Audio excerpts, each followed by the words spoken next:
नमस्कार बच्चों, आपका ये प्रश्न बैंक यहाँ पर आ चुका है। आप यहाँ पर देख सकते हो एमपी बोर्ड के विद्यार्थी 2021-2022 एमपी बोर्ड मध्य प्रदेश राज्य के विद्यार्थी कक्षा 10वीं क्लास टेंथ के बच्चे एमपी बोर्ड क्लास 10th के बच्चे 2021-2022 आप लोग का यहाँ पर क्वेश्चन बैंक यहाँ पर आ चुका है। कक्षा 10वीं विषय विज्ञान। ठीक है, ये इसका पहला वीडियो है, इसका ये फर्स्ट वीडियो है। आपका जो पूरा पेपर, कई सारे बच्चे पूछते कि सर पेपर कहाँ से आएगा। आपका जो पूरा का पूरा पेपर है वार्षिक परीक्षा का एमपी बोर्ड का 10वीं क्लास का, आपका पूरा का पूरा पेपर बच्चों इसी प्रश्न बैंक के अंदर से निकलेगा। कई सारे मूर्ख बच्चे लोग जीपीएच का प्रश्न बैंक खरीद रहे हैं, वो बेवकूफ़ है। ये प्रश्न बैंक आपको बीमर से पोर्टल से डाउनलोड करना पड़ेगा। ठीक है, तो यहाँ पर डिस्क्रिप्शन में मैं आपको लिंक दे दूंगा, आप उससे इसके आंसर आप प्राप्त कर सकते हो। ठीक है, चलिए यहाँ पर शुरू करेंगे। आपके ब्लूप्रिंट है 2021-22 का नया वाला कक्षा 10वीं एमपी बोर्ड का। ठीक है, और ये पाठ्यक्रम जो आपका हटाया गया है। चलिए यहाँ पर हम क्वेश्चन तैयार करेंगे। ये ऑब्जेक्टिव वगैरह मैं आपको लास्ट में पढ़ाऊंगा, क्योंकि ये ऑब्जेक्टिव वगैरह हम लास्ट में भी तैयार कर सकते हैं। सबसे पहले बच्चों में यहाँ पर मोस्ट इंपॉर्टेंट क्वेश्चन समझेंगे। तो आज की वीडियो में बच्चों यहाँ पर मैं आप लोग को यहाँ पर अति लघुत्तरी के यहाँ पर आप देख सकते हो ये 4 क्वेश्चन जो आपके हैं। ऊष्माक्षेपी अभिक्रिया से आप किसे कहते हैं, एक उदाहरण दीजिए। ये वाला क्वेश्चन आपको समझाऊंगा। दूसरा, ऊष्मा शोषी अभिक्रिया किसे कहते हैं, एक उदाहरण दीजिए, समझाऊंगा। तीसरा, श्वसन को ऊष्माक्षेपी अभिक्रिया को कहते हैं, तीसरा वाला प्रश्न समझेंगे। चौथा, अवक्षेपण अभिक्रिया किसे कहते हैं, एक उदाहरण लिखिए। हम ये 4 क्वेश्चन यहाँ पर तैयार करने वाले मेरे प्यारे बच्चों, और ये क्वेश्चन पेपर में आने की पूरी फुल गारंटी है, क्योंकि ये आपके प्रश्न बैंक से ज़्यादा बड़ा नहीं है। आपका प्रश्न बैंक मात्र हमको 10 क्वेश्चन तैयार करना है। इस वीडियो में आपको सिर्फ 4 क्वेश्चन यहाँ पर पढ़ना है। तो बच्चों आप लोग कापी निकाल करके बैठिए, वीडियो को आपको पूरा समझना है, और जो आपको मैं यहाँ पर वीडियो में दिख रहा है उसको आपको लिखना भी है, और लिखने के बाद कापी में नोट करना है। नोट करने के बाद फिर उसके आंसर भी आपको नोट करना है, आपको समझना है, तो उसको आपको याद करना है। तो आज का होमवर्क रहेगा, वीडियो देखने के बाद वीडियो के 4 क्वेश्चन आपको याद कर लेना, 4 क्वेश्चन आपको रट लेना है। चलिए शुरू करते हैं। तो नमस्कार बच्चों, आप देख सकते हो आपका यहाँ पर पहला प्रश्न है, ऊष्माक्षेपी रासायनिक अभिक्रिया किसे कहते हैं। ठीक है, और ऊष्मा शोषी रासायनिक अभिक्रिया किसे कहते हैं। यहाँ पर आपके 2 क्वेश्चन थे, है ना। तो दोनों क्वेश्चन यहाँ पर हम एक वीडियो में कवर कर लेंगे, है ना। पहला क्वेश्चन यहाँ पर हमारा, ऊष्माक्षेपी रासायनिक अभिक्रिया किसे कहते हैं। हम ऊष्माक्षेपी की बात करेंगे। ऊष्माक्षेपी अभिक्रिया, ऊष्मा का मतलब होता है ऊष्मा यानी होता है एनर्जी, और छेपी का मतलब होता है बाहर निकलना। छेपी का मतलब होता है बाहर निकलना। तो ऊष्मा छेपी होती है, मतलब बाहर निकलती है अभिक्रिया। तो जिस रासायनिक अभिक्रिया में उत्पादों के साथ ऊष्मा भी निकलती है वह ऊष्माक्षेपी रासायनिक अभिक्रिया कहलाती है। देखिए, मान चलो कि यहाँ पर ये 2 पदार्थ है। ठीक है, जो 2 पदार्थ अभिक्रिया में भाग लेते हैं, इन पदार्थों को अभिकारक कहा जाता है। तो CH4 ये मेथेन गैस का सूत्र होता है। हम जो घर में जो गैस जलाते हैं ना, वो जो गैस होती है उसी गैस को मेथेन गैस कहते हैं, और वो होती है CH4। जब मेथेन गैस को हम जलाते हैं और कोई भी चीज़ कब जलती है, हवा। यहाँ पर पृथ्वी में हवा है, हवा मतलब oxygen gas, O2 oxygen gas की उपस्थिति में कोई भी चीज़ जलती है। तो जैसे ही मेथेन गैस यहाँ पर जलती है तो 2 अभिकारक आपस में मिलते हैं, तो इस तरफ वाले को हम अभिकारक कहते हैं, और जो बनता है उसको हम कहते हैं उत्पाद। इस तरफ वाले जो पदार्थ होते हैं उसको हम उत्पाद कहते हैं। जब मेथेन गैस जलती है, CH4 का मतलब होता है मेथेन, G यानी होता है गैस, है ना। जब जलती मतलब किससे क्रिया करती है, हवा यानी वायु, O2 ऑक्सीजन गैस से क्रिया करती है। तो क्या निकलता है, गैस जलने से धुआं निकलता है। धुआं का मतलब होता है C यानी कार्बन, 2 यानी डाई, 2 को पढ़ते हैं डाई, और O को पढ़ते हैं ऑक्साइड। तो कार्बन डाइऑक्साइड CO2 गैस निकलती है, और जल H2O जल भी यहाँ से बाहर निकलता है। कार्बन डाइऑक्साइड और जल भी बाहर निकलता है। और ऊर्जा का मतलब होता है ऊष्मा भी यहाँ पर उत्पन्न होती है। तो जिस रासायनिक अभिक्रिया में, आप यहाँ पर देख सकते हो एक प्रकार की आपकी रासायनिक अभिक्रिया हो रही है।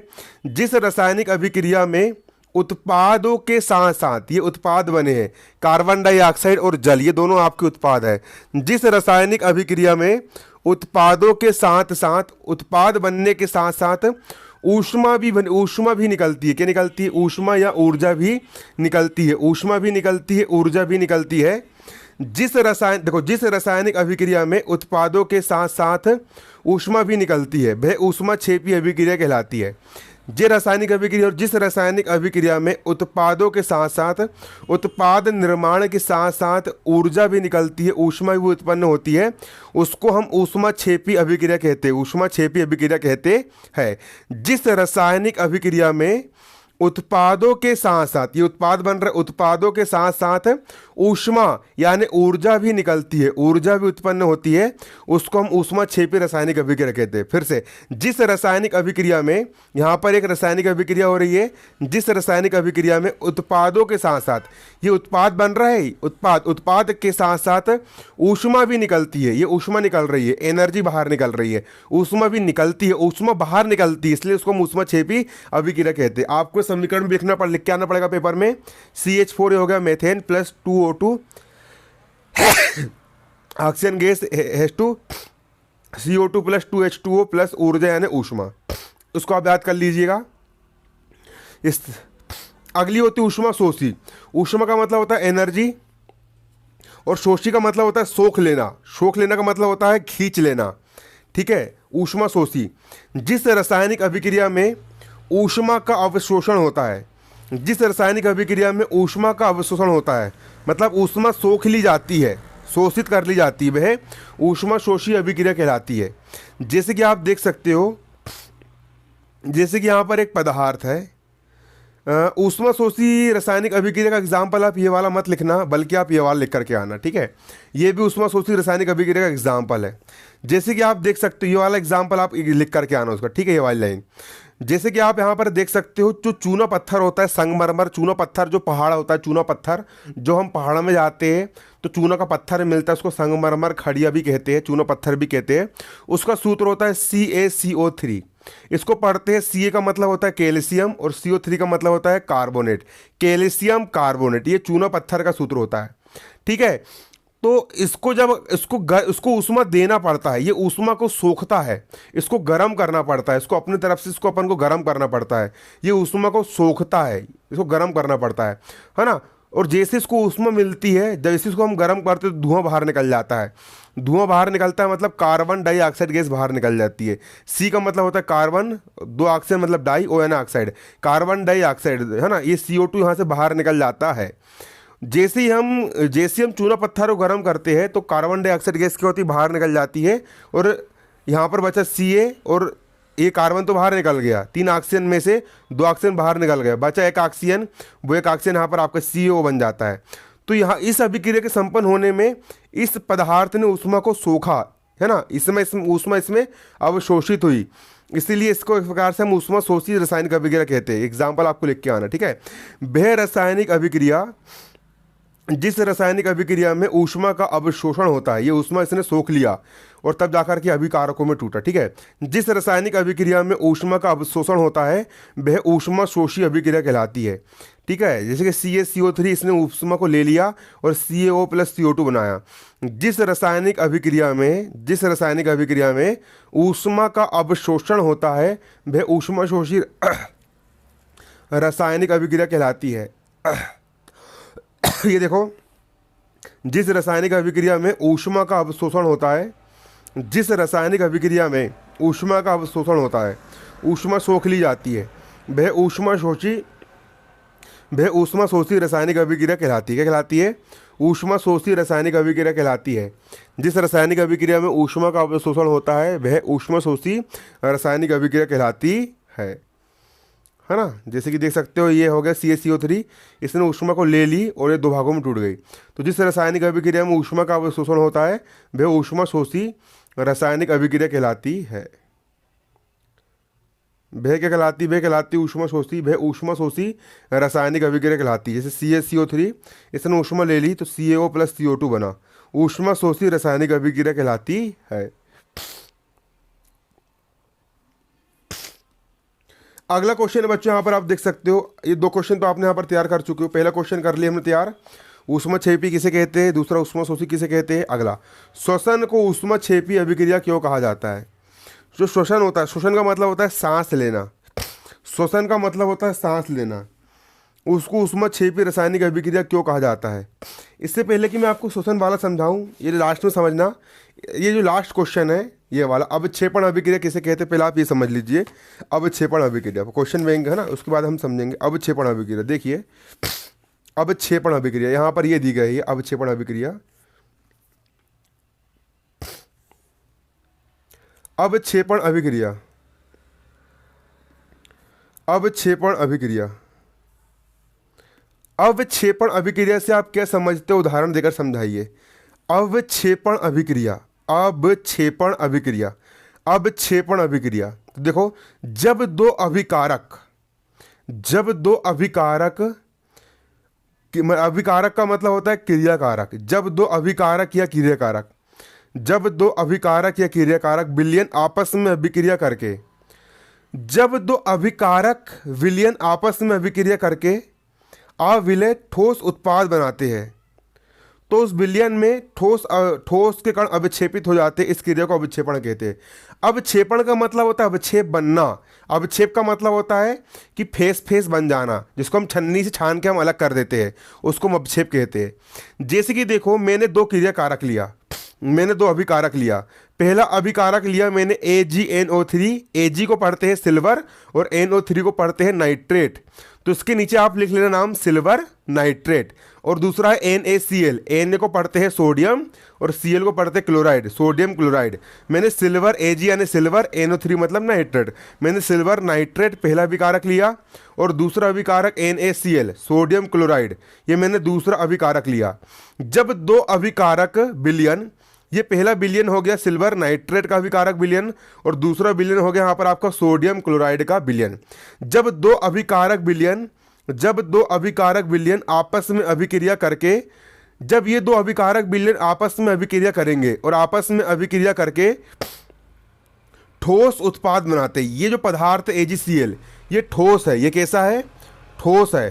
ठोस का मतलब होता है जो ठोस होता है ना, जिसको हम छान के अलग कर सकते हैं। ये भी, ये ठोस नहीं है, ये लिक्विड है, ये भी लिक्विड है, लेकिन इन दोनों के मिलने से बन गया AgCl। यहाँ का Ag यहाँ के Cl के साथ चिपक गया, यहाँ के Ag यहाँ के Cl को ले जाकर भगा लिया, तो AgCl बना लिया, AgCl। ये बन गया आपका ठोस अवक्षेप, AgCl, AgCl, ये बन गया आपका ठोस अवक्षेप, है ना। और Na का हो गया Na और NO3 का हो गया NO3, NaNO3, है ना, सोडियम नाइट्रेट, है ना। तो सिल्वर क्लोराइड ये अवक्षेप बन गया, है ना, यहाँ पर ऐसा है। तो ये जो अवक्षेप बना, इसी कारण इसको हम अविक्षेपण अभिक्रिया कहते हैं।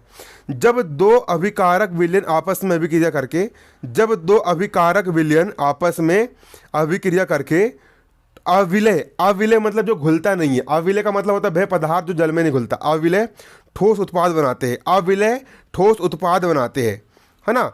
जो तो उस विलयन में उस ठोस के कण अविक्षेपित हो जाते हैं, तो जो ठोस के जो कण रहेंगे ये अविक्षेपित हो जाएंगे, मतलब कि विलयन में घुलेंगे नहीं, है ना, ये ऊपर तैरते रहेंगे, है ना।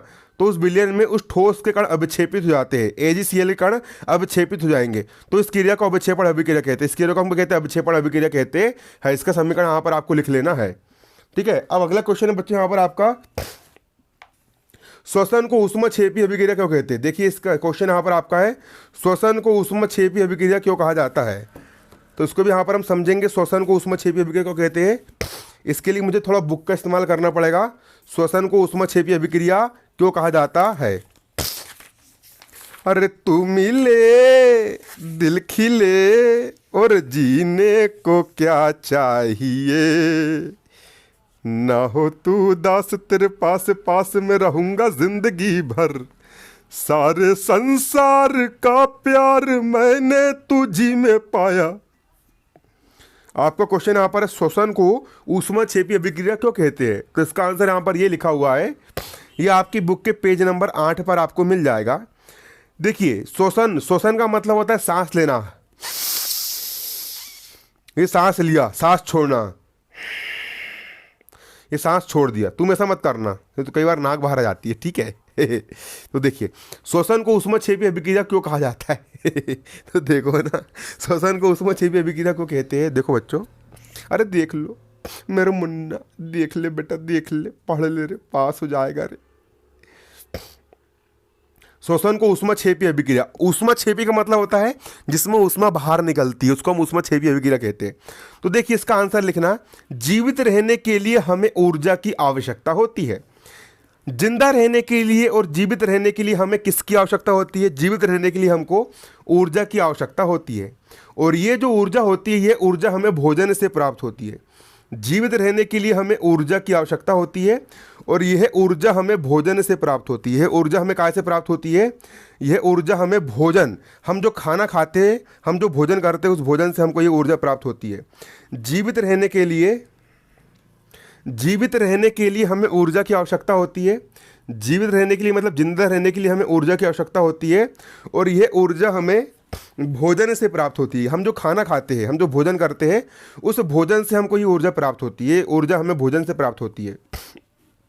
पाचन क्रिया के समय, जब हम खाना खाते हैं तो हमारा खाना जब पच जाता है तो पाचन क्रिया के समय खाद्य पदार्थ छोटे छोटे टुकड़ों में टूट जाते हैं। जब हम खाना खाते हैं तो हमारे पेट के अंदर हम जो कुछ भी खाते हैं, पूरे खाद्य पदार्थ छोटे छोटे टुकड़ों में क्या होते हैं, टूट जाते हैं। छोटे छोटे टुकड़ों में टूट जाते हैं, है ना। जैसे चावल, आलू, ब्रेड। चावल हो गया, आलू हो गया, ब्रेड हो गया। चावल, आलू, ब्रेड में कार्बोहाइड्रेट होता है। क्या होता है, कार्बोहाइड्रेट। और ये इन कार्बोहाइड्रेट के टूटने से ग्लूकोज प्राप्त होता है। पहले तुमने खाना खाया चबड़ चबड़ करके, वो तुम्हारे पेट में गया, पेट में जाकर के छोटे छोटे टुकड़ों में टूट गया। चावल, आलू, ब्रेड में कार्बोहाइड्रेट होता है, और एक कार्बोहाइड्रेट के टूटने से ग्लूकोज प्राप्त होता है। कार्बोहाइड्रेट के टूटने से क्या प्राप्त होता है, ग्लूकोज प्राप्त होता है।